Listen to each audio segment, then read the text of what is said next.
delegaciones como Cuauhtémoc y Benito Juárez con incrementos de más de 100% anual en el tema de créditos hipotecarios y siendo las delegaciones de las más afectadas por el sismo del 19 de septiembre. ¿Qué podemos esperar en estos términos?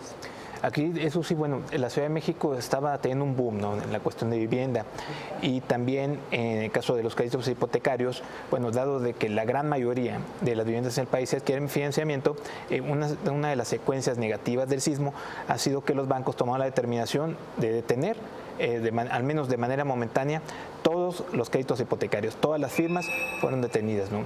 ¿Por qué? Porque no saben los bancos la situación, ¿no?, de los inmuebles. O sea, toda la Ciudad de México fue afectada, no es indudable, pero también no sabes en qué grado, ¿no? Ahorita, como comentas, algunas delegaciones fueron afectadas más que otras, entonces las instituciones operaron el sistema rajatabla, ¿no? Todo parejo, ¿no?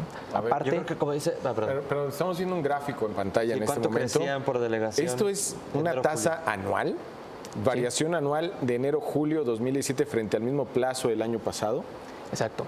O sea, ¿se duplicaron los créditos en la Benito Juárez en un año? Como decía Baude, hubo un boom de créditos hipotecarios, un boom de permisos delegacionales para construir, un boom, yo pensaría, de pagos para que se dieran esos. Es decir, la delegación Benito Juárez de pronto parecía que los permisos los andaban sacando en una máquina de refrescos. O sea, es decir, fue un crecimiento gigante que, bueno, ya están viendo ahora con el sismo, desgraciadamente. Ayer Javier Risco, un columnista del Financiero, decía una frase que creo que era contundente. Nos dimos cuenta otra vez que la corrupción mata, ¿no? Creo que veremos ahora una caída en los créditos, mucho por el temor de la gente de no saber dónde comprar y qué hacer ahora, pero mucho también quiero pensar, y a lo mejor voy a pecar de optimista, porque ya para que se apruebe una construcción habrá reglamentos más rudos, más complicados de obtenerse, y por lo tanto pues la gente va a ser más mesurada, se va a mezclar una no tanta oferta de vivienda con también, creo que, consumidores más mesurados a la hora de ver dónde no, y digo, el tema es que sí había leyes de construcción, el problema es que no se siguieron, ¿no? O sea, hubo corrupción tanto en la delegación como en las constructoras. Yo me detendría un poco ahí. Digo, si hacemos honor al Estado de Derecho, hay que esperar el estado de las investigaciones para que se sepan cuáles fueron los actos de corrupción. Hasta este momento no ha habido un caso concluido en el cual se evidencie un acto de corrupción. Lo sospechamos todos, sin duda. ¿Se ha comprobado? Todavía no. Entonces habrá que esperar su momento y en ese momento diremos cuáles fueron esos actos. Pero al margen de eso, de lo que hablamos en este instante es de cómo los bancos han detenido, los bancos y el mercado detuvo el trámite de créditos hipotecarios, ¿no? Y es lógico. Si tú, pongámonos todos en ese papel, tú querías comprar un departamento en la Benito Juárez el mes pasado y estabas planeando hacerlo este mes, muy probablemente lo has parado todo.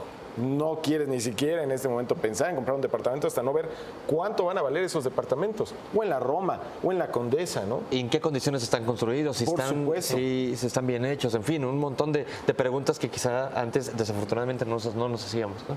Sí, la importancia está en tan solo la colocación de créditos hipotecarios en la Ciudad de México de enero a julio equivalía al total de 15 estados del país. O sea, la implicación es enorme, no significativa, pero también está sucediendo un caso curioso. En el caso hay un boom de rentas. O sea, la gente está buscando rentar, o sea, no está buscando comprar, y precisamente en aquellas zonas donde fueron más afectadas. Sí. Yo no sé si hay un boom de compras o más bien que no alcanza para comprar. Es decir, perdón, un boom de rentas o para comprar.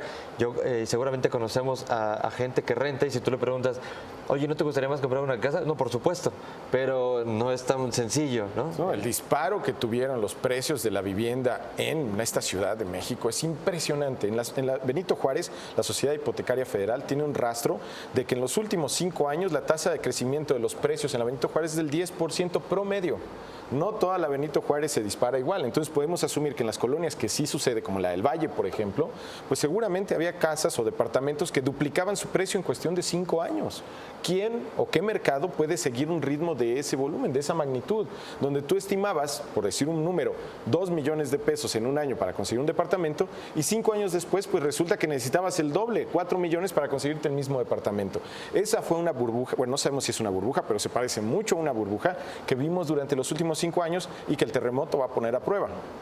Sí, aquí está pinchando, ¿no? Esto es algo sano, si podemos decirlo, lo que se estaba acercando a una burbuja en el sector inmobiliario, la está desactivando porque sí, va a haber una segunda etapa en el mercado hipotecario en la Ciudad de México. Yo sigo pensando que este mercado hipotecario, lo hablábamos antes del sismo por el tema de la renta, ¿se acuerdan del nuevo Polanco? Y Así creo que sigo pensando que hace falta más regulación, por supuesto, en permisos y en construcción, pero creo que también es necesario que de pronto, no sé si la COFESE o alguna autoridad le entre a este tema, porque sí, o sea, la cantidad en cómo se elevaban los precios era increíble, pues incluso en algunos casos absurdos.